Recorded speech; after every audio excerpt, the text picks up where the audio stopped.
Shipnuck. I'm the president of the League of Women.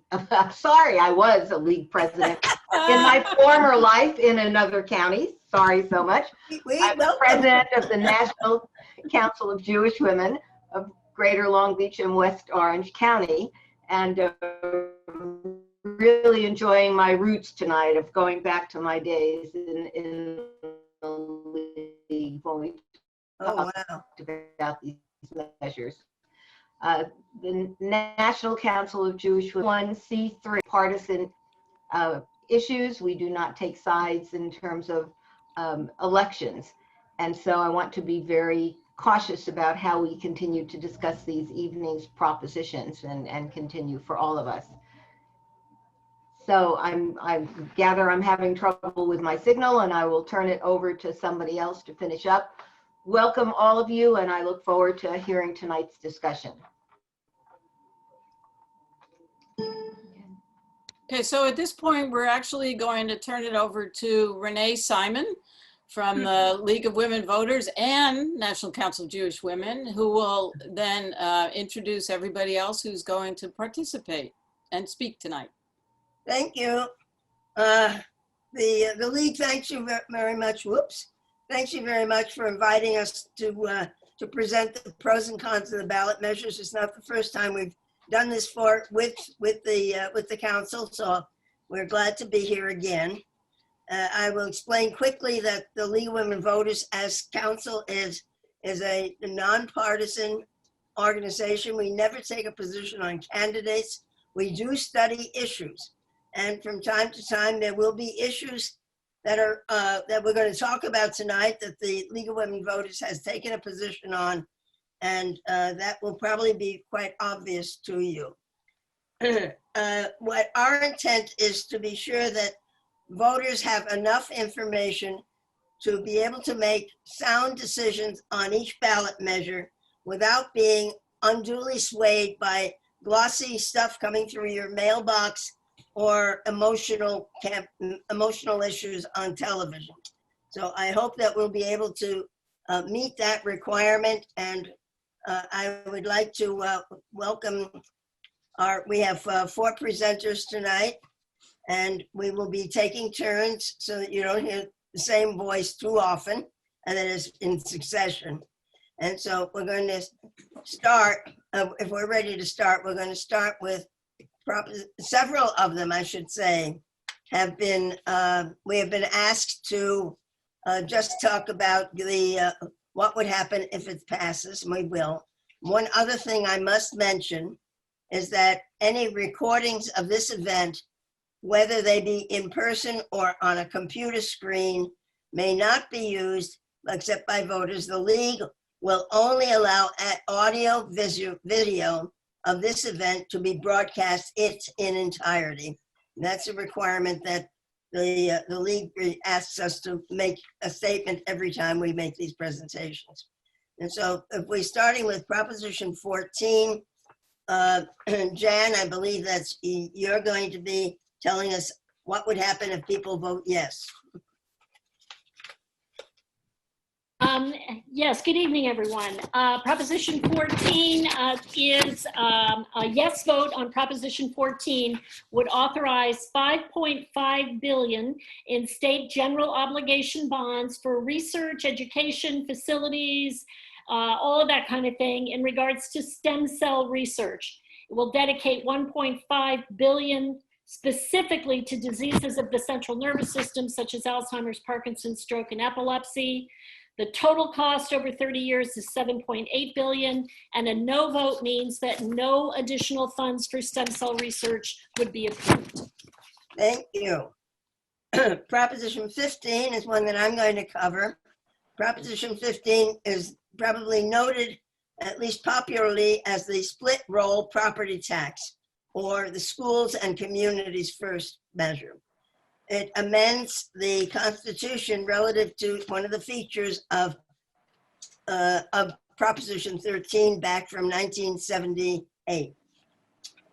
And when Proposition 13 was passed, it provided that all property in California would be assessed at its value at the time in 1976 dollars. And unless the property was sold, it would continue to have that assessed value and could be increased by 2% a year. However, all property in California includes commercial and industrial, not just our personal home that we thought about when we voted about Prop 13. And so what Proposition 15 does is it separates out commercial and industrial property from residential and agricultural property. And it says for commercial and industrial property, that shall be assessed as its value today, and it can be reassessed. Those properties can be reassessed every 3 years. Prop 15 makes no change to residential property. The Legislative Analyst's Office indicates that the benefits of if Prop 15 passes, that would be an increase of between $7.5 billion and $12 billion a year that would go to local cities and counties, special districts, and to schools, K through 12 plus the community college. And that amounts to, for K through 12 and community colleges, 40% of this probably $8 billion to $12 billion a year would go to schools, and 60% of that money would go annually to cities and counties. The also provides that schools and colleges get an annual minimum of $100 per full-time student. Supporters of Proposition 15 include the California PTA Council, the California League of Conservation Voters, most cities and counties, school districts, the California Teachers Association, and many unions. The Chan Zuckerberg Initiative added $4.5 million to an earlier contribution of $1.8 million. The supporters also include the California Superintendent of Public Instruction. The supporters say that, one, Chevron is getting today the same tax deal as grandma. That doesn't seem to make sense. The supporters say that it asks corporations like Disneyland and Universal Studios to pay property taxes based on their fair market value today, not what that was in 1976. And the supporters say that it would apply to a fraction of top corporations that have been benefiting for decades from being able to have their taxes based on their 1976 property values. The opponents of Proposition 15 include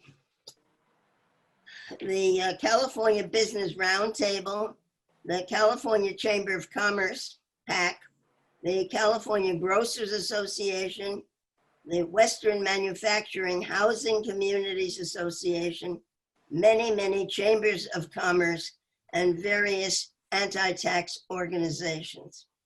The opponents say Proposition 15's massive increase in annual property taxes would have disastrous economic impacts for every Californian, from small businesses and consumers to farmers and homeowners. The opponents say that nothing in Proposition 15 stops the tax from being passed on to small business tenants. And the opponents of Proposition 15 say that that administrative costs would be paid before any money gets to schools or communities. If you vote yes on Proposition 15, you would be creating separating out commercial and industrial property, shopping malls, Disneyland, from the from the same tax base that would be applied to residential. And that those taxes would be based on the value of the property today. It would be subject to reassessment every 3 years, and it would phase in gradually, starting in about 3 years from now. So if you vote yes, that's what you would be doing.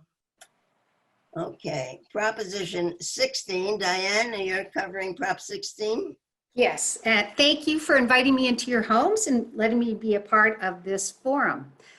Prop 16 allows diversity as a factor in public employment, education, and contracting decisions.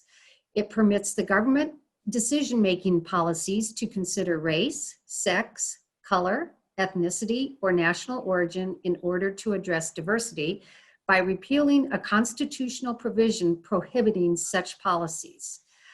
Public colleges, universities, and agencies can include race, sex, color, ethnicity, and country of origin as part of their decision-making.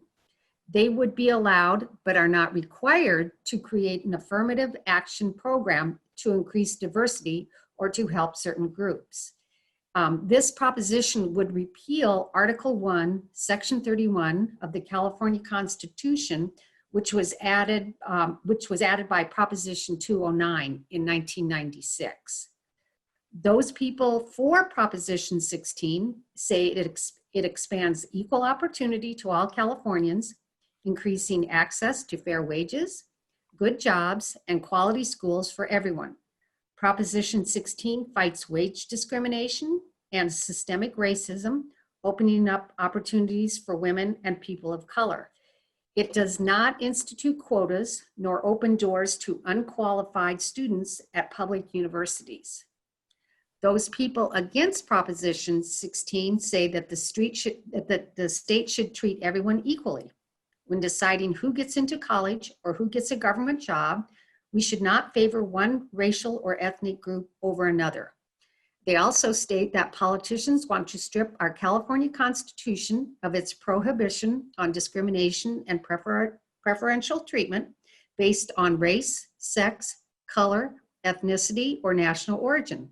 They want to play favorites. If there's anything that should be fundamental in our society, it's that the state should treat all Californians equally. And then some people are opposed to it because it may impact certain minority communities that are represented already. It would have no effect on state or local budgets. There are a whole bunch of supporters for Prop 16. Some are the California Democratic Party, Dianne Feinstein, Kamala Harris, the League of Women Voters, California Federation of Teachers, the University of California Board of Regents, and the LA County Board of Education. Those against it are the Asian American Coalition for Education, Republican lawmakers, and Tom Campbell, who is the former dean of the UC Berkeley School of Business. There have been contributions for and against. For are $9.5 million and against $1 million. Yes vote on this means that state and local entities could consider race, sex, color, ethnicity, and national origin in public education, public employment, and public contracting to the extent allowed under federal and state law. A no vote means that the current ban on consideration of race, sex, color, ethnicity, and national origin in public education, public employment, and public contracting would remain in effect. And that's Proposition 16. Proposition 17 has to do with paroles. Marissa, are you doing that one for us? Marissa? Thank you. Thank you. Hello. So Prop 17 is about restoring the right to vote after completion of a prison term. Prop 17 will amend the state constitution to restore voting rights to persons who have been disqualified from voting while serving a prison term as soon as they complete their prison term. After someone ends a prison term for a serious crime, they may spend time on parole when they get out. So people on parole follow certain rules like meeting regularly with a parole officer, Parole usually lasts about 3 years, and there are around 50,000 people on parole in California. People on parole are not currently allowed to vote. The fiscal impact of this measure would be a one-time state cost, likely in the hundreds of thousands of dollars to update voter registration cards and systems, and increased annual county costs, likely in the hundreds of thousands of dollars statewide for voter registration and ballot materials. Those for Prop 17 say that people on parole pay taxes, they should be allowed to vote too. Parole is a time for people to rebuild their lives. Voting helps people on parole feel more connected to their communities and increases public safety. It aligns California with other states. And a recent parole commission report found that citizens who complete their prison terms and have their voting rights restored are less likely to commit future crimes. Those against Prop 17 say parole is a time for serious and violent criminals to prove that they have changed. When people get out of prison, they should complete parole before being allowed to vote, and it denies justice to crime victims. Those signing arguments for Prop 17 are the League of Women Voters of California, Californians for Safety and Justice, and Assemblymember Kevin McCarty. Those signing arguments against are Crime Victims United of California, State Senator Jim Nielsen, and the Election Integrity Project California. And as of June 30th, contributions supporting Prop 17 total 582,000, with 410,000 of that coming from Free the Vote California, yes on Prop 17, 172,000 from Ballot Measure Committee for Democracy and Justice, yes on Propositions 16, 17, and 18. And there are $0 in contributions opposing Prop 17. So in summary, a yes vote means people on state parole would be able to register to vote and vote in elections, and certain people on parole would be allowed to run for public office. A no vote means people on state parole would continue to be unable to vote in California. Thank you. Proposition 18 is another one that council has asked us to just explain what a yes vote would do. And Jan, I think you are handling that's whether 17-year-olds can vote in the primary. Yes, I am. I get two easy ones. This is a very straightforward proposition. The proposition says if you are 17, turning 18 by the time of the general election in November, you should be able to vote in California. That would include the primary, any local elections, or special elections. So a yes vote says 17-year-olds turning 18 by the November election would be allowed to vote at any time during that year. A no vote would remain with, you'd have to be 18 to vote. Thank you. Proposition 19 is one I've been assigned to me. And Proposition 19 was on, a similar one was on the ballot 2 years ago, so it may sound somewhat familiar to you. It makes certain changes in the property tax rules. Again, another change to Prop 13 of 1978. Okay, so what does Prop 19 do? At the present time, if you are, for anyone over the age of 55 or anyone severely handicapped, has the privilege of being able to sell a home and buy another home, most of the time in the same county, and transfer their assessed value from the home they sold to the new home they're buying, which often, very often, will save them a lot of money in taxes. Proposition 19 does several things. One, it adds another eligible category of homeowner. Not only would it be for people 55 and over or severely handicapped, but it would also include people who have lost their homes during wildfires or floods, and they too would be able to transfer the assessed value of that house to a new house. Prop 19 also, for those, only those who are 55 and over or severely handicapped, would be able to provide this, accept the benefit of this transfer, not just once as it currently is, but 3 times in any place in California, not necessarily only within their own county. Another feature of Prop 19 if a child or grandchild is an heir to a house that has had the tax benefit, that heir, that child or grandchild can maintain this, can keep the same tax benefit so long as they live in that house as their permanent home, not use it, for example, as a rental house.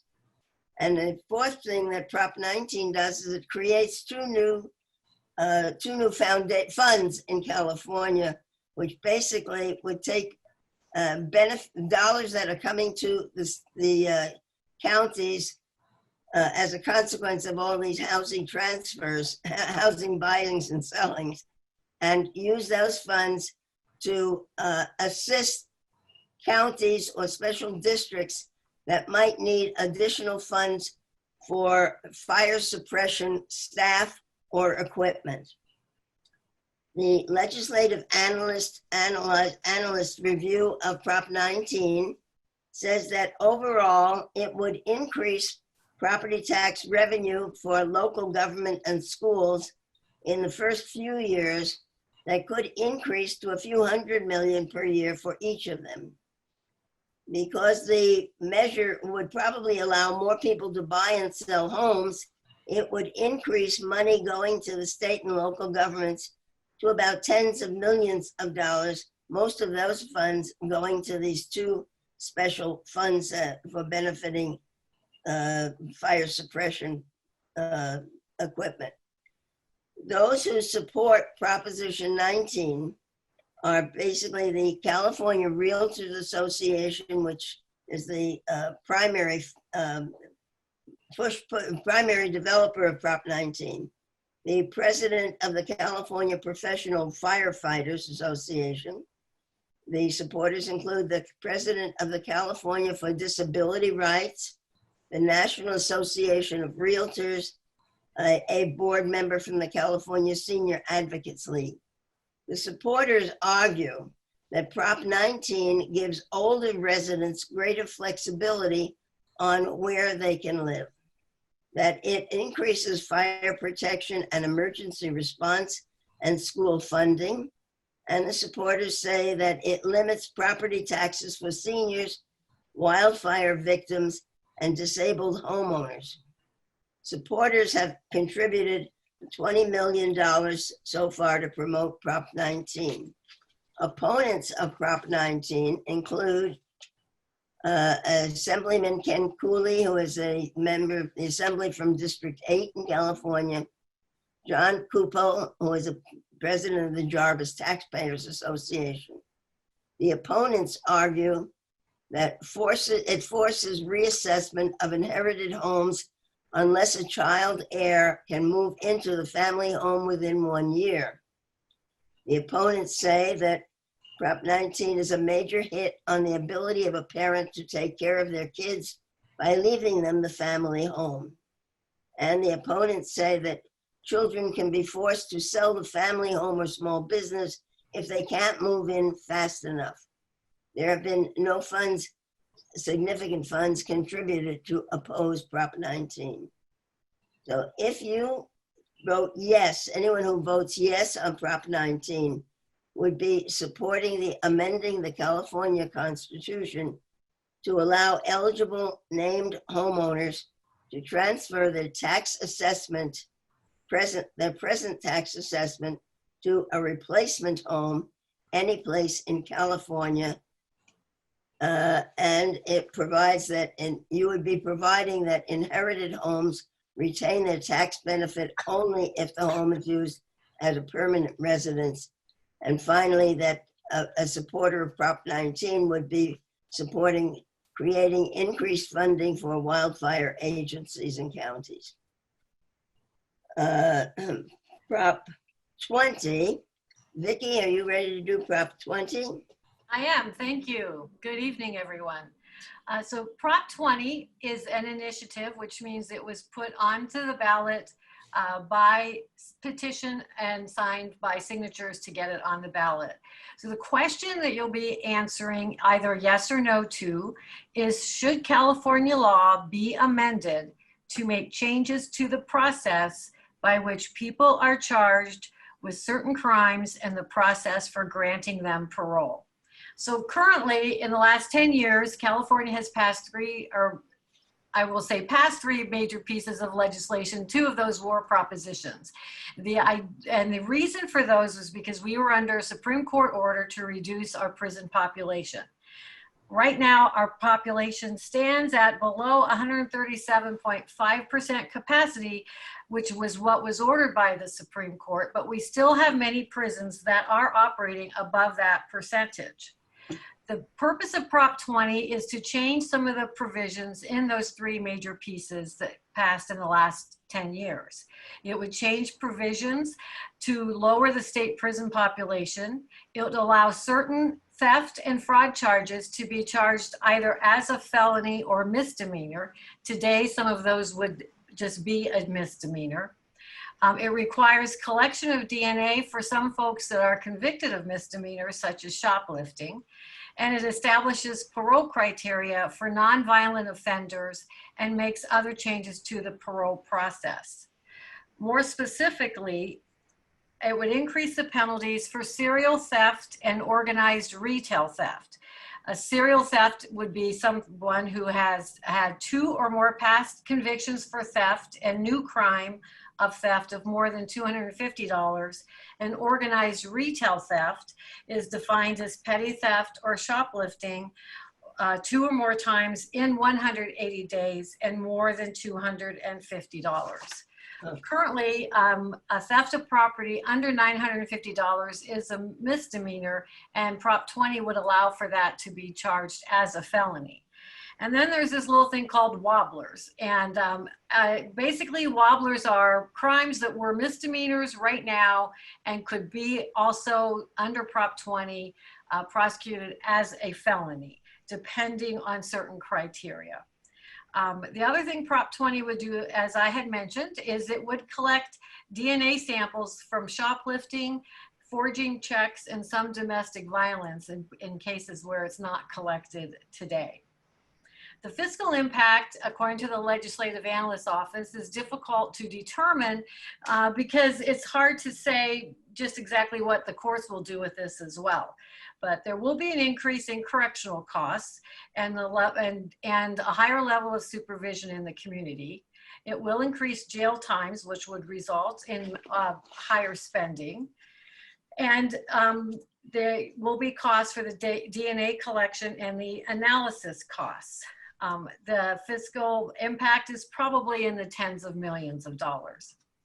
So supporters of Prop 20 say that there are violent crimes that are not considered violent, such as assault, date rape, and selling children for sex and more. Currently, offenders are released without serving their full term, and that strengthens sanctions against serial theft. Supporters also say that it would not increase the prison population, and it would only ensure that people convicted of these crimes serve their full sentences. Supporters also say Prop 20 would help stop car break-ins, shoplifting, and other theft that has been on the rise. So opponents of Prop 20 say this is a prison scam. California has a lengthy and appropriate sentencing for serious and violent crimes. Prop 20 ignores homelessness and mental illness and housing issues. It's extreme and takes us backwards. It would roll back prison reforms and cost taxpayers millions of dollars annually. And it slashes mental health and rehab programs that help to prepare people for release from prison and reduce repeat offenders. Some of the supporters include PACs called Crime Survivors, Crime Victims Unified. There's some California Assembly members, the Orange County Board of Supervisors, the Association for Los Angeles Deputy Sheriffs, and also Albertsons Safeway. There's been as of September 24th, about $4 million contributed by the supporters, and the largest contributor is the Devin Nunes campaign. The opponents include the Crime Survivors for Safety and Justice, the Police Chief of San Diego, former Governor Jerry Brown, the SEIU, and the ACLU. Opponents have raised about $5.5 million, and the highest contributor is Patty Quillen, who's the spouse of Netflix CEO Reed Hastings. So if you vote yes, it means that people who commit certain theft-related crimes, such as repeated shoplifting, could receive increased penalties, such as longer jail terms. Additional factors would be considered for the state's process for releasing certain inmates from prison early. Law enforcement would be required to collect DNA samples from adults convicted of certain misdemeanors.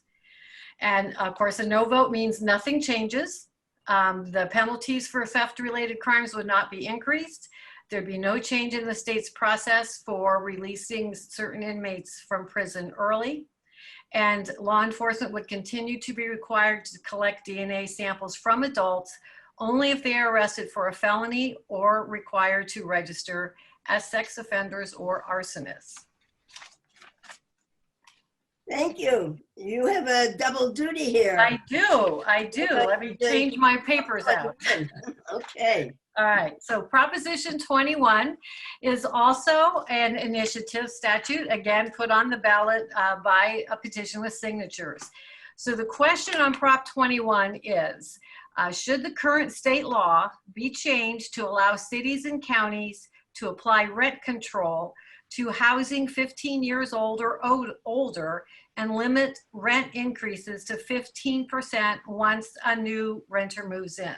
So if this feels a little bit like deja vu, it is, just like some of the other initiatives on the ballot this year. This is the second go around for some of these. So you might remember Prop 10 that did not pass. That one actually attempted to repeal Costa-Hawkins, which is the law that's currently in place that speaks to rent control in California. Prop 21 wants to expand local government's authority to enact rent control, so it wants to amend Costa-Hawkins, not repeal it.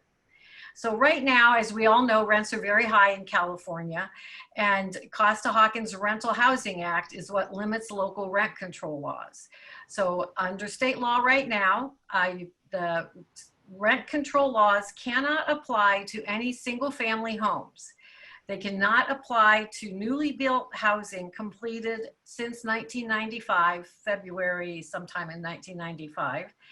And they cannot say how much rent can be charged to a new renter moving in. So Prop 21 would reduce the limits on local rent control laws so that cities and counties can apply rent control to more properties.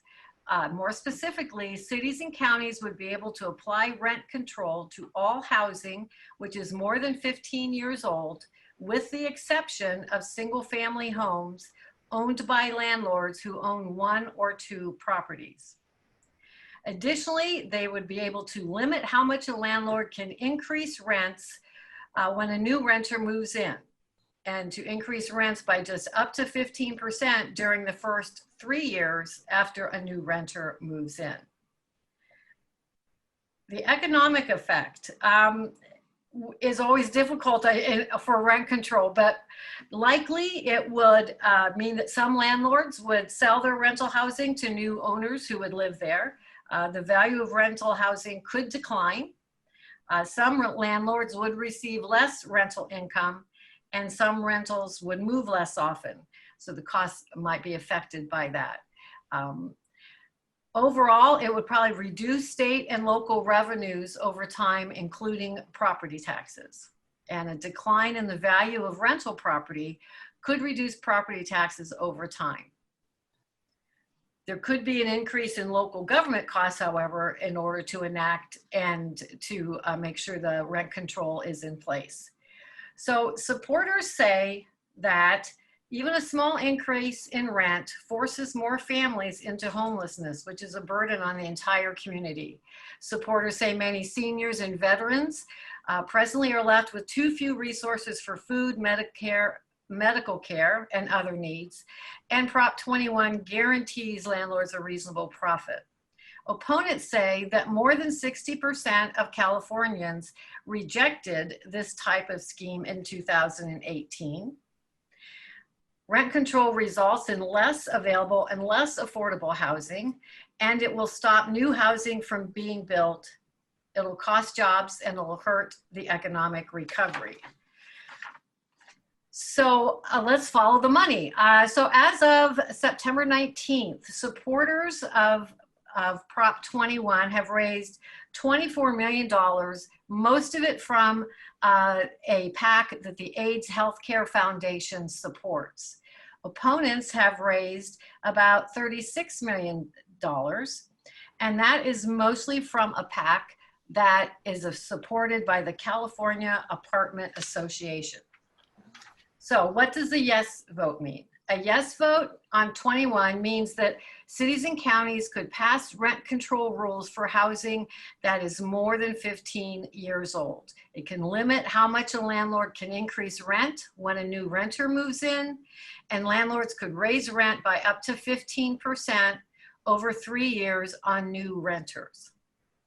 It would apply to landlords who own more than 2 housing units. Of course, a no vote means that the Costa-Hawkins bill stands as it is and there's no changes made. Thank you. Prop 22, Marissa, are you prepared to do that one for us? Yes. Thank you. So Prop 22 addresses the employment classification of app-based transportation and delivery company drivers. So Prop 22 will classify drivers as independent contractors instead of employees and provides drivers with other compensation.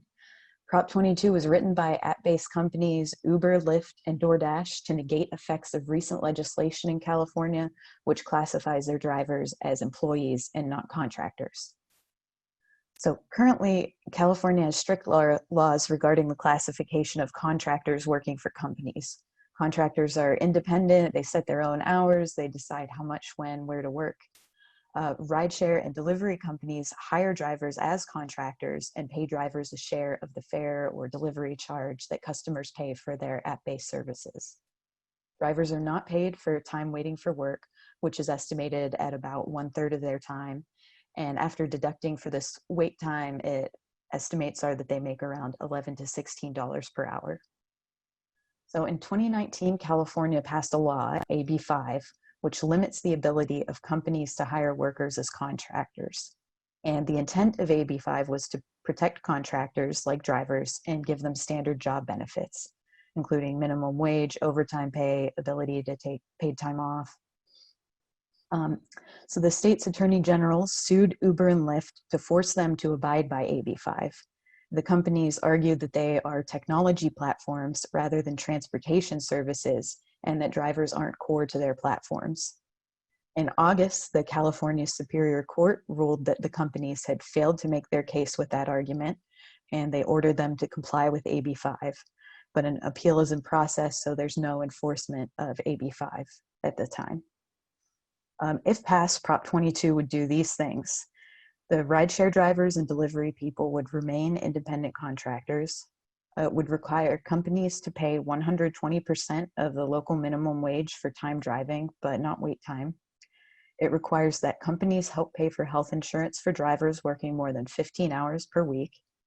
It requires that companies pay medical costs and some lost income when drivers are injured on the job. It prohibits drivers from working more than 12 hours in any 24-hour period, and it prohibits workplace discrimination and requires that companies develop sexual harassment policies, conduct criminal background checks, and mandate safety training. The fiscal impact of this measure would be lower costs and higher profits for companies because they would avoid paying for standard employee benefits and protections, which usually make up around 20% of employee costs. Companies could charge lower fares and fees so people would take more rides and drive up company stock holdings. And there could be a minor increase in state income taxes paid by rideshare and delivery company drivers and their investors. Those for Prop 22 say the California law AB 5 is trying to make it illegal for app-based drivers to work as contractors. Surveys show drivers prefer to work as independent contractors by a 4-to-1 margin. Prop 22 protects that right and improves app-based work by providing additional benefits and it expands public safety precautions or protections, and it keeps app-based services affordable. Those against Prop 22 say it creates a special exemption for one kind of worker for certain kinds of companies. The wording is deceptive. It creates an impression of protecting workers, but they are already required to perform background checks. Prop 22 would actually eliminate sexual harassment training and the obligation for companies to investigate sexual harassment claims by both drivers and customers. The current law in no way limits driver flexibility. Studies show that 70% of drivers are already working 30 hours or more per week, and they should also have protections like other workers, and that it exempts multi-billion-dollar gig corporations from contributing to safety net programs we all need, like Social Security, Medicare, and unemployment insurance.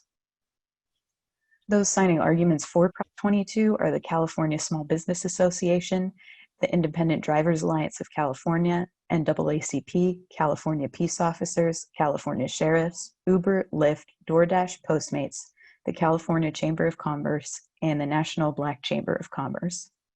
Those signing arguments against Prop 22 are an Uber driver, Black Women for Wellness, the California Labor Federation, Kamala Harris, Joe Biden, the California Labor Federation, Gig Workers Rising, and the Transportation Workers Union. The money behind this, I think, is a record-breaking amount of money. As of September 23rd, contributions supporting Prop 22 total $184.3 million, with Uber, Lyft, and DoorDash each contributing $47 million cash, Instacart contributing $27.5 million, Postmates $10 million, and the contributions opposing Prop 22 total $10.65 million, with $1.5 million coming from International Brotherhood of Teamsters, $1 million from SEIU UHW West, $900,000 from Service Employees International Union, $1 million from United Food and Commercial Workers Local, and $750,000 from United Food and Commercial Workers Western States Issues PAC. So in summary, a yes vote on this measure supports the initiative to define app-based drivers as independent contractors and adopt labor and wage policies specific to app-based drivers and companies. And a no vote opposes this ballot initiative, meaning California AB 5 could be used to decide whether app-based drivers are employees or independent contractors. Wow. And we're making all that state law when we vote. Thank you. The Proposition 23 was one that Council thought you've seen before, and so we're going to just tell you briefly what it does. Diane, are you prepared to do that? Yes, I am. Thank you. So Proposition 23 establishes a state requirement for kidney dialysis clinics that requires at least one licensed physician on site at an outpatient kidney dialysis clinic, unless there's a shortage of physicians in the area, and then they could have a nurse practitioner or a PA on site. There was a second ballot on the, there was a ballot 2 years ago brought by the same group, the SEIU and UHW, where they were promoting safety for dialysis clinics, and that was defeated. And so they brought this one again this year. So what a yes vote would mean is that chronic dialysis clinics would be required to have a doctor on site during all patient treatment hours, and a no vote would mean that chronic dialysis clinics would not be required to have a doctor on site during all patient treatment hours. So that what they're saying by bringing this is that it would promote safety, and the argument against this is it's the nurses and technicians that actually promote the safety. There is a lot of money being spent on this. So the SEIU and UHW has put 8.9 million against it, or for it, but there's 93 million against it, mostly from DaVita and Fresenius, which are the two main big dialysis companies in the United States. And that's it. That's it. Okay. Proposition 24, Marissa. So Prop 24 is about amending consumer privacy laws. And there are 5 ways it will do that. It will permit customers to prevent businesses from sharing personal information, to correct inaccurate information, and limit businesses' use of sensitive personal information. 2, it will establish the California Privacy Protection Agency for enforcement and implementation. 3, it changes some of the criteria for which businesses are held to these standards. 4, it triples penalties for violations of consumers under age 16. And 5, it authorizes civil penalties for theft of consumer login info. So in the current situation, businesses collect information about us. They buy and sell that information, whether it comes from public sources or from the logins that we use for those businesses. They can use that information to provide services to other businesses like targeted ads. There are currently requirements for businesses to protect this data. Those businesses that earn more than 25 million annually, they earn 50% or more of annual revenue from selling data, or they buy, sell, or share data of 50,000 consumers, households, or devices. Currently, these businesses must tell us that they are collecting or selling data, comply with personal data privacy rights, and they must not treat people who use those rights differently than other customers. The current penalties are up to $2,500 for each violation and $7,500 for an intentional violation. Only the DOJ California can seek these penalties, and companies must guard against data breaches, tell people if they were breached, and pay penalties per event or consumer. So if passed, Proposition 22 will change what businesses must meet these data privacy requirements. So while currently this applies to businesses that buy, sell, or share data of 50,000 or more consumers, households, or devices annually, Prop 24 will change this to apply that to businesses that buy, sell, or share data of 100,000 or more consumers or households annually, and no longer count devices in that number. It changes the existing consumer data privacy requirements. Businesses must say how long they hold personal data, and they can refuse to delete information like student grades under some circumstances. It provides new consumer privacy rights. Consumers could direct businesses to not share their personal data. Businesses must correct data when it's requested, and consumers could direct businesses to limit the use of sensitive data only to provide requested services and goods or fulfill key business purposes like customer service. Prop 24 would change the penalties. So there's a new penalty up to $7,500 for violations of minors, and it eliminates the ability of businesses to avoid penalties if violations are addressed within 30 days. Data breaches of email addresses and passwords would be subject to penalties, and businesses couldn't avoid those penalties by correcting issues within 30 days. It creates a new state enforcement agency. So some of the DOJ's responsibilities would go over to that agency, like developing regulations, but the DOJ would still prosecute. The fiscal impact would be increased costs of about $10 million annually to the state for a new agency. Increased costs for both the DOJ and the state court workload are possible, though not likely to exceed the low millions. Some increases or decreases in local and state tax revenues depending on how businesses respond. Those for Prop 24 say that consumers need stronger protections, and the California enacted Consumer Privacy Act of 2018, but industry tries to weaken that act. Corporations track us and our children constantly and abuse that information. Businesses don't keep our personal information safe, and Prop 24 will make it harder to weaken privacy laws. Those against Prop 24 say it was written behind closed doors with input from giant tech companies. Its biggest winners will be social media platforms, big tech, and credit reporting organizations. Prop 24 asks you to pay for privacy, and it will require consumers to send paperwork to every individual company to get protections. Those signing arguments for Prop 24 are Common Sense Media, the California NAACP, Californians for Consumer Privacy, Consumer Watchdog, and Alastair McTaggart, who's a real estate developer. Those signing arguments against Prop 24 are Californians for Privacy Now, the Consumer Federation of California, and labor and civil rights leader Dolores Huerta.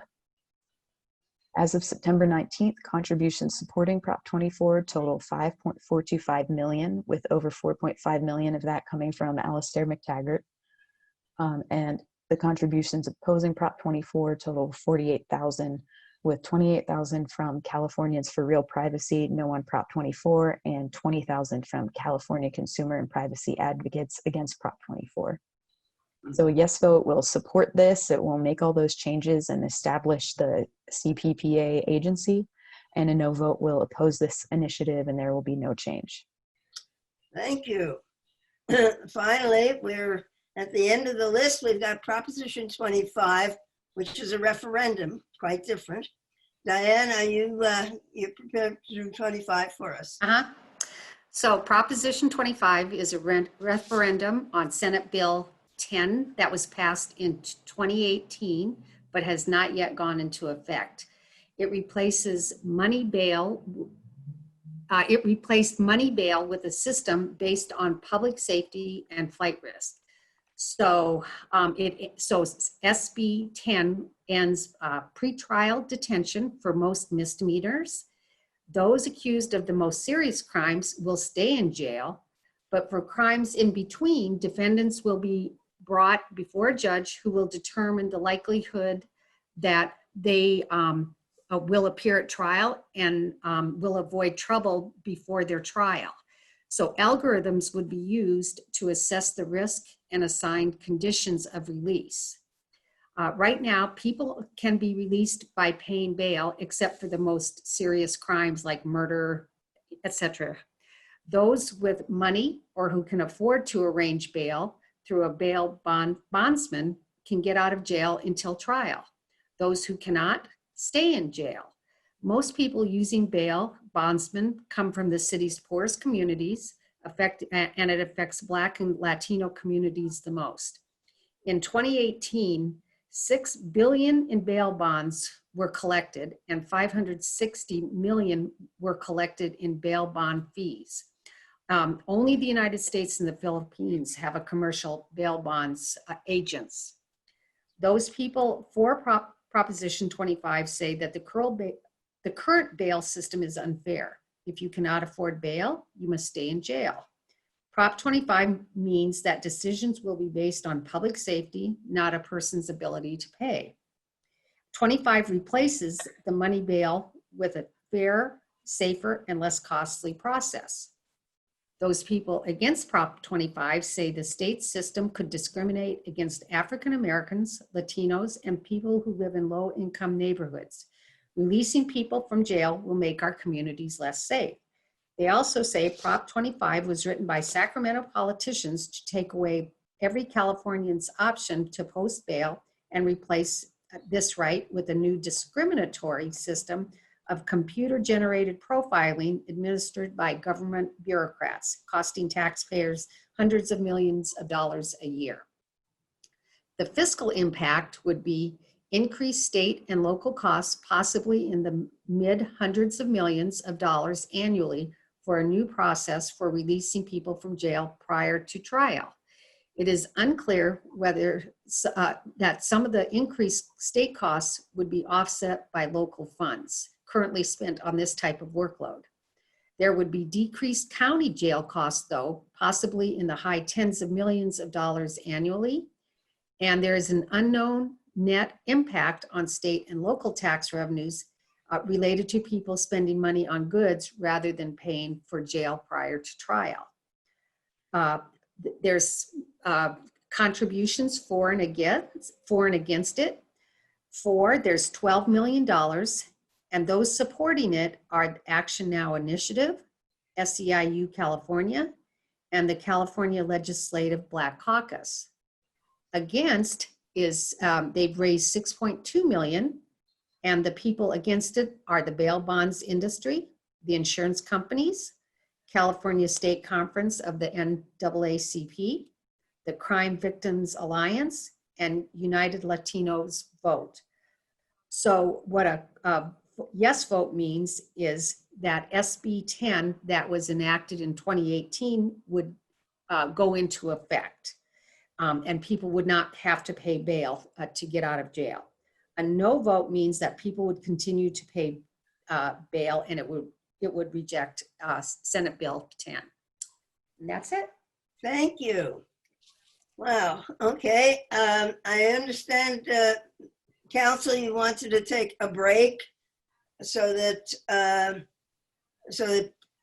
because the next two issues are relative to Orange County. If there are any people who are from LA County, if there's anybody who would like to leave because they're in Orange County and the next two issues wouldn't affect them. Oh, but we want to leave time for questions. Why don't we do the questions first? Yeah, and I've just been asked to direct the questions to the appropriate person, so I hope that's okay. The first question on chat was regarding, it is regarding Prop 19. So that's you, Renee. The question is, there's an argument in the guidebook that says that it closes tax loopholes for wealthy out-of-state investors. Can you explain what that means to our audience, please? Closes tax benefits for out-of-state invest. I'm not sure I understand that argument. Prop 19 basically affects individual homeowners in California. I don't know what outside investors would, where they would be relevant to Prop 19. I think the argument in the legislative analyst says that it's East Coast investors and celebrities who have vacation homes and rentals in California. Okay. I do not think that would be a relevant relevant group of people relative to Prop 19. Prop 19 really affects homeowners, individual homeowners, not out-of-state homeowners, and people over the age of 55 or those who are severely handicapped. And so I don't see the relevance of that argument as I understand Prop 19. Yeah, one thing we usually caution our audience, just because someone says something that this measure does this or this measure doesn't do that, doesn't make it true. So you kind of have to read through those arguments very carefully and decide for yourself. Which is why we try to give people the information, the factual information, so that they're not overwhelmed with emotional television ads or glossy stuff coming through the mailbox. Right. Okay, the next one is Prop 21, and that's Vicky. And the question is, if owners of rental properties sell their apartment complexes, is there any protection for existing tenants in terms of eviction, rent increases, etc. in Prop 21? Does Prop 21 address that? Okay, thank you. I've read through, and I saw this earlier in chat, so while others were speaking, I was also looking through. I can find nothing that addresses eviction. But I think the important thing to remember about Proposition 21, it does not really write rent control law. It allows cities and counties to write rent control ordinances if they follow the narrow definitions that Prop 21 is allowing, such as, oh, housing could be more than, could be less than 15 years or 15 years old. It could be a 15% increase under certain things. So it's rather wide open as to whether or not that question would be answered with legislation from a city or a county. That's one thing a lot of the initiatives do often, is it just opens the door for things to be, legislation to be written, but it doesn't necessarily write the details. Rent control laws are not applying to the owner of the property. They're really applying to the property itself. Right. Yeah. So likely, yeah, but it's hard to answer because Yeah. we don't know how it's going to be written. Thank you. Our next question is for Proposition 22, so that's Marissa. And the question is, how does Prop 22 protect other gig workers, such as musicians, graphic artists, consultants with ongoing contracts, and so on? Thanks. So Prop 22 does not cover that. Prop 22 wants to define app-based drivers as the, people who provide transportation for compensation via businesses that you can, like order delivery services or driving services on your phone. So those gig workers, like musicians, are covered under AB5, and AB5 wants to classify the drivers, the app-based drivers, as contractors. And the writers of Prop 22 want to create a separate definition for app-based drivers so that they would be considered contractors and not employees. I think many of those other gig workers have been exempted under AB5. Yeah. AB5 may address it, but Prop 22 does not. Yeah. Prop 22 is only for the drivers of Uber, Lyft, DoorDash, and so on. Okay, our next question is for you, Renee. Prop 15 will reassessed apartment building owners or business owners of buildings probably raise rents for small businesses in those buildings, which are already high.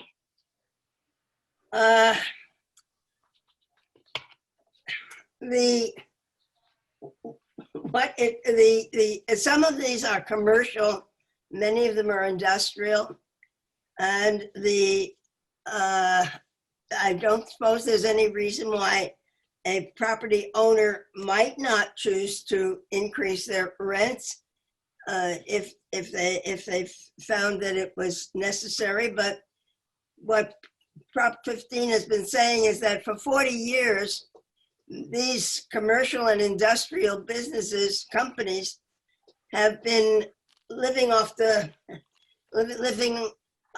the benefits that applied really to single-family homes. And so Prop 15 is saying it's about time you paid your fair share rather than, but what a shopping mall owner may choose to do with the shops in the mall is up to them, really. There's another question for you, Renee. I'm sorry, Jan, can I just interrupt for 1 second? Yeah, you got more to say?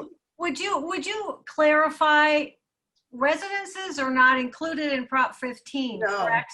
So an apartment building would not be reassessed. You're right. No, not an apartment. It's only commercial and industrial. Shopping malls, and as I say, the poster child is Disneyland. Right, okay. Thank you. Just wanted to clarify because that gets confused in there sometimes. The questioner had said, we'll reassess apartment buildings, so we can eliminate Oh, that. I'm sorry, no apartment building. Okay, so, but owners of businesses that have been other companies renting from them, those rents might go up. Yeah.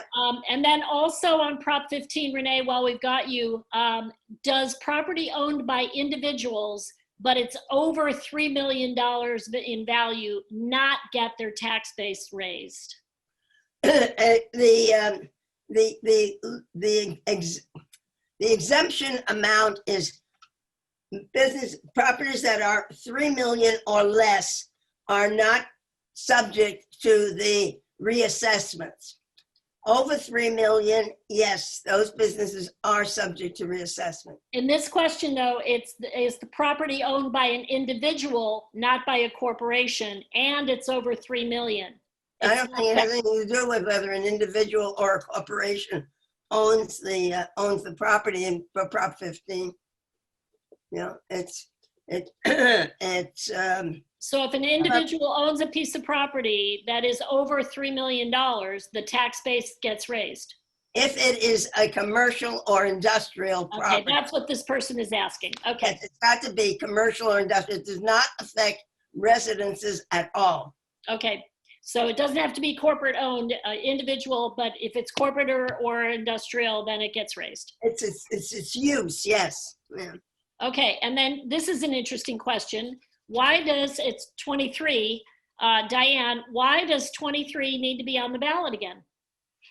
So 2 years ago when they had, so the SEIU and UHW had a proposition on the ballot, and they tried to promote safety in clinics by, I believe, supporting the nurses and the techs, and it did not pass. So now they're trying to say that they need to promote safety in the clinics by having doctors on sites. My understanding is the SEIU and the UHW is actually trying to organize in the clinics. And since DaVita and Fresenius are the biggest are the biggest dialysis clinic operators in the United States, they've got they put these on the ballot against them, possibly in a little bit of a power play. And again, I don't know 100%, but dialysis in California costs about $3 billion annually, and it's paid for mostly by Medicare and Medi-Cal, but private insurers also pay. So I don't know if the nurses and the techs feel that they're not getting their fair share, or if they truly feel that the clinics are unsafe. So that's been the argument, is it's safety for the patients. But generally, I mean, I'm a nurse, so I'm just giving my opinion here. Generally, it's the nurses and the techs that provide safety. The doctors, even if they had a doctor in the clinic, they would probably just sit in their office. They wouldn't be out there, watching the patients being dialyzed. So yeah, I don't really know what the true intent of this was, to be honest. So it doesn't have to be on the ballot. Anything can be on the ballot if they can generate enough signatures to put it on the ballot. And so right.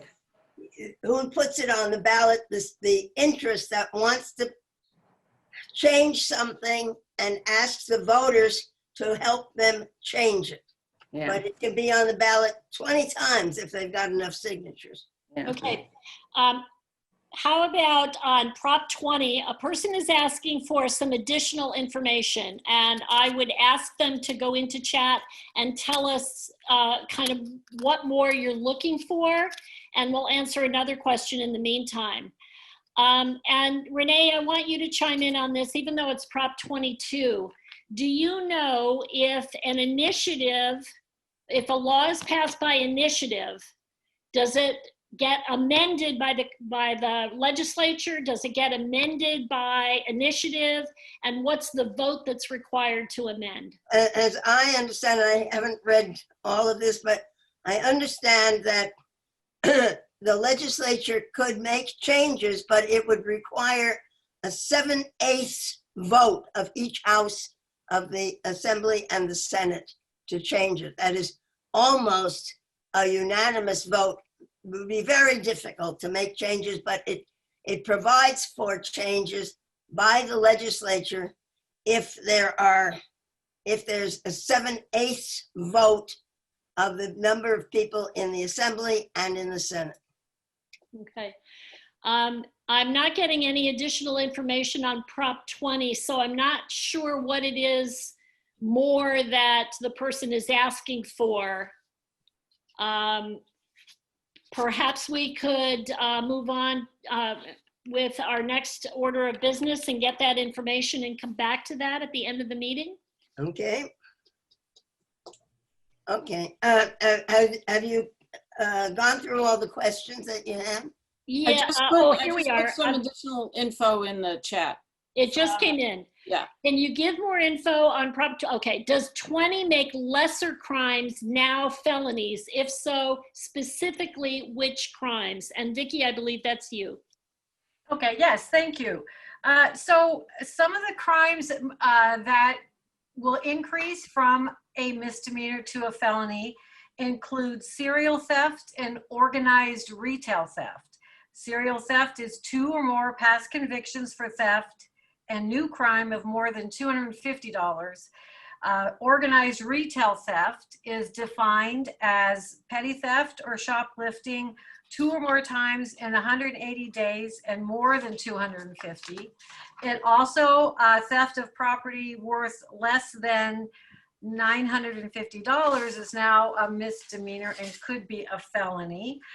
And there are some crimes that are now certain, and it's mostly theft and fraud crimes that would be what we are calling wobblers, which are now misdemeanors, but they could be charged as felonies using that criteria that I just outlined. So it is specific to theft and fraud crimes. So stealing something, shoplifting something for more than $250. That's And doing it often. And doing it often. It really is meant to address repeated crimes of retail theft, shoplifting, that kind of thing, to really tighten those kinds of crimes. I believe we are at the point in the agenda where we are taking a quick break and allowing Orange County. Jan, may I? Yes, please. Yeah. So briefly, hi all, I'm Deborah Chinkin. I'm the co-chair for voting and elections. And we're delighted you're all here tonight. We initially announced this as Know Your Ballot propositions. And we have now covered the we have now covered the state ballot propositions. In Orange County on the ballot, since our group covers Long Beach, Greater Long Beach, and West Orange County. In Orange County, there are no countywide measures on this ballot. In Los Angeles County, there is Measure J, which deals with how the budget is allocated, and it's a significant. It's significant. If you live in LA County, you want to know what it's about. And then there's a item that's a City of Long Beach item. So we want to give an interim thanks. We'll give a big thanks at the very, very end, but an interim thanks to everyone for being here and to the League for presenting. You always do a fabulous job, and your adaptation to Zoom is admirable. But we want to now move to LA County Measure J and City of Long Beach Measure US. So we want to acknowledge that Orange County residents, if you want to be well informed about what's going on across the line, by all means, we'd love to have you stay, but you might want to move on with your evening. And so if you don't want to hear that information, now would be the time. Okay, shall we pick up the two LA County measures, or the two measures in LA County? Yeah, let's do it.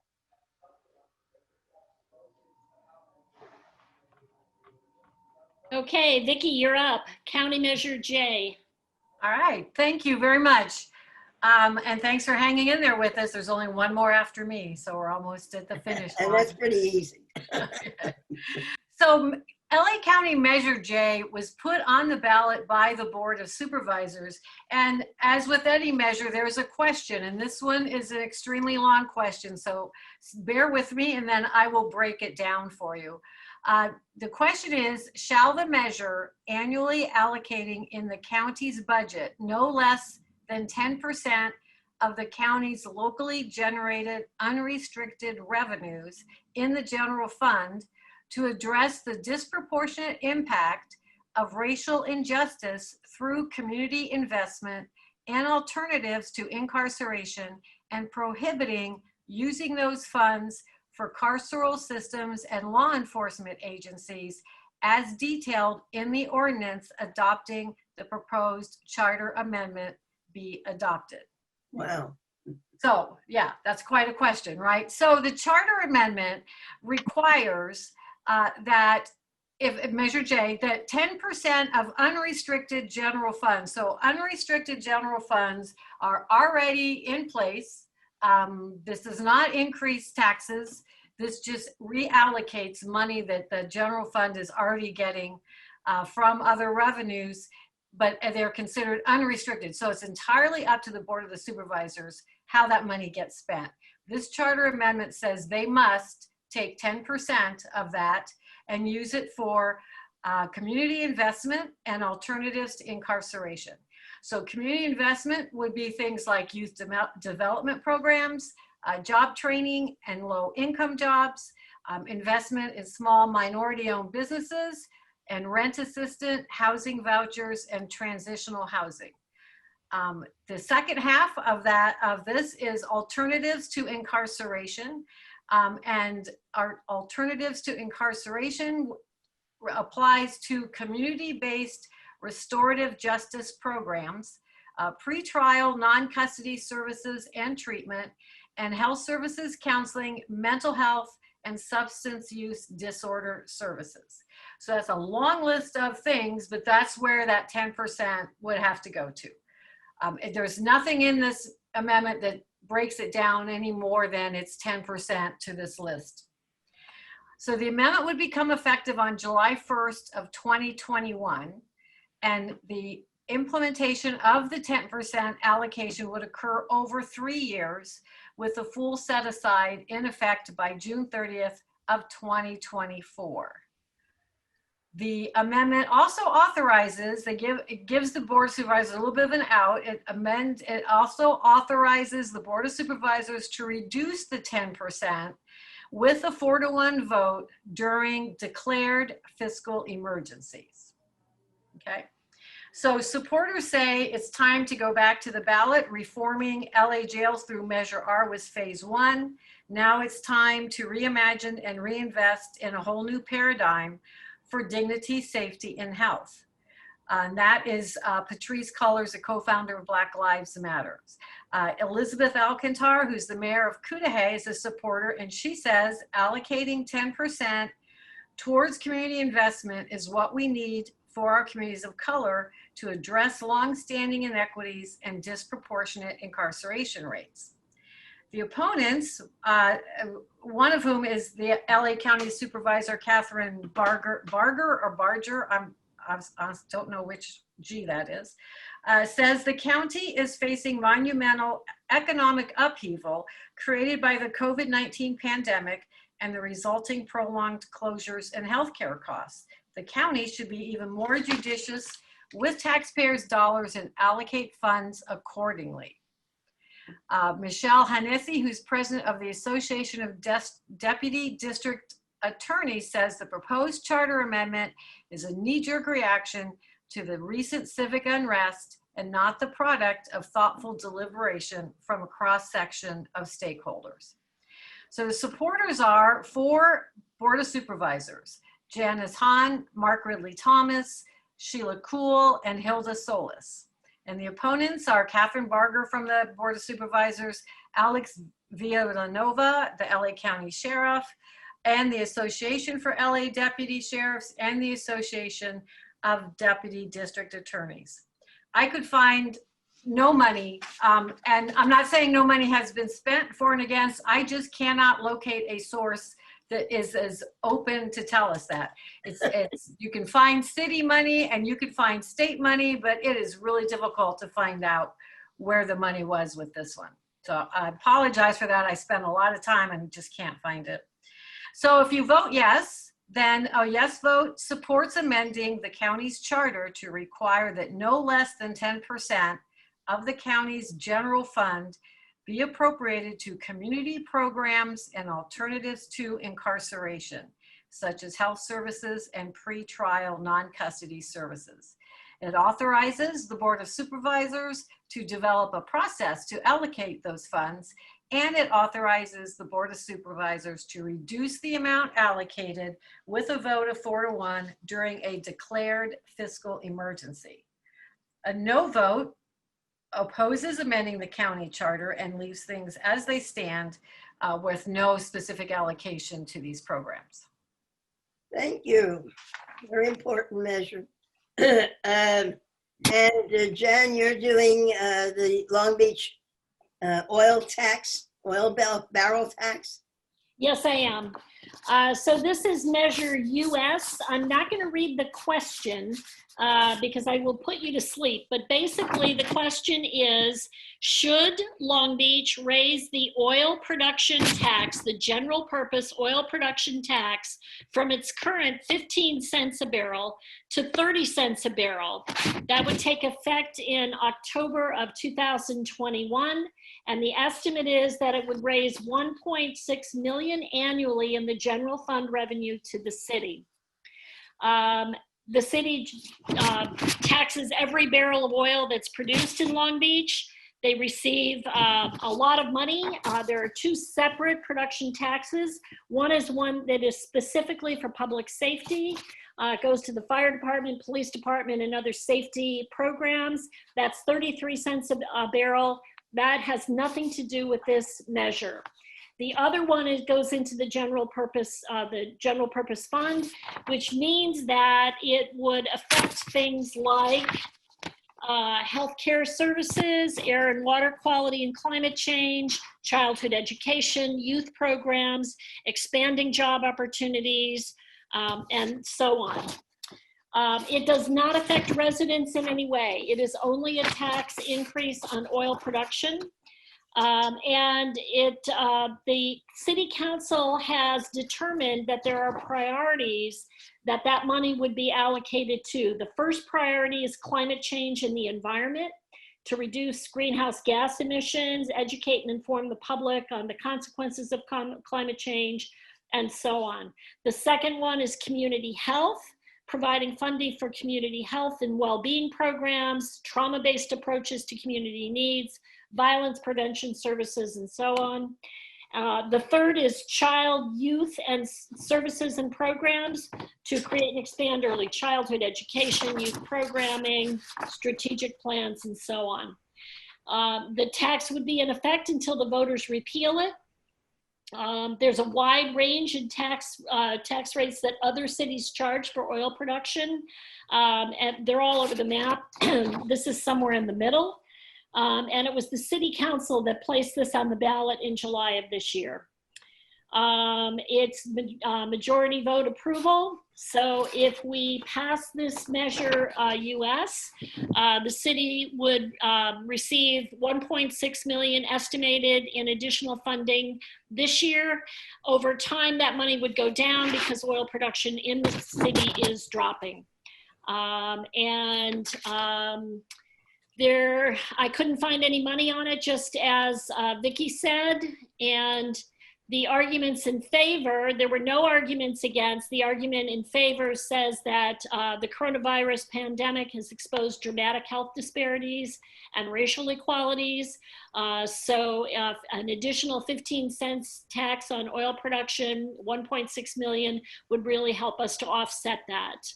And they emphasize that no Long Beach residents, unless they have they own oil stock, would not pay anything in this tax. And as I said, there was no argument against, so that is Measure US. Thank you. And more questions on chat. Let's see. Where did it go? Maybe I'm crazy and I didn't see more questions on chat. I thought there was a question on when J would take effect. I think Vicki said June or July of 21. Yeah, it becomes effective July 1 of 2021.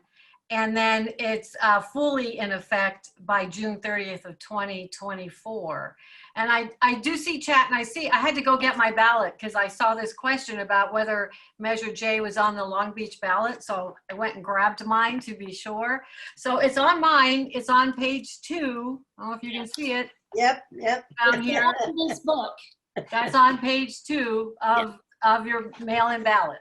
Yep. So I hope that answers the question And about it's that. in this book, and it's not in this book, it's on the ballot. It's on Yeah, every but, yeah, there ballot. was a question about whether that it was not on the Long Beach ballot. Yes, it is. It is on the Long Beach ballot. It's on there. Right. Okay, well, I thank the Council of Jewish Women for inviting us and giving us a chance to share what information we have about the complex state legislating.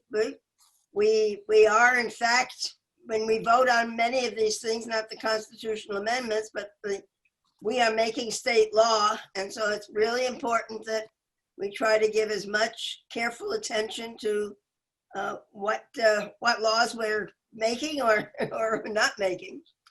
And if there are no other questions, I think, Deborah, any other questions on your side? No, No? I think this is, we've come to the moment for the big thanks that Deborah referred to earlier. So thanks again to all of our speakers from the League of Women Voters for spending time with us, and sharing your expertise and going over all the ballot propositions. That would be Renee and Jan, Vicky, Marissa, and Diane. Thanks so much. And thanks to Deb Chenkin and Deb Blelchek for all of your work in planning and presenting tonight's program. And most of all, for those of you who are still here, and those who left previously, thanks to all of you in attendance. I hope that you feel somewhat more confident about how to vote on the ballot propositions. And now what we need to do is plan how we're going to vote, fill out our ballot, and vote. Yeah. Thank you. Thank you for inviting Thank you. us. It's always a joy to participate with the Council of Jewish Women. We really enjoy it. And I'm sorry my voice cut out when I was welcoming you all because I don't know quite what happened. And just, it's always been a pleasure having you do these presentations for us. So thank you. Thank you so much. Thanks very much and good evening.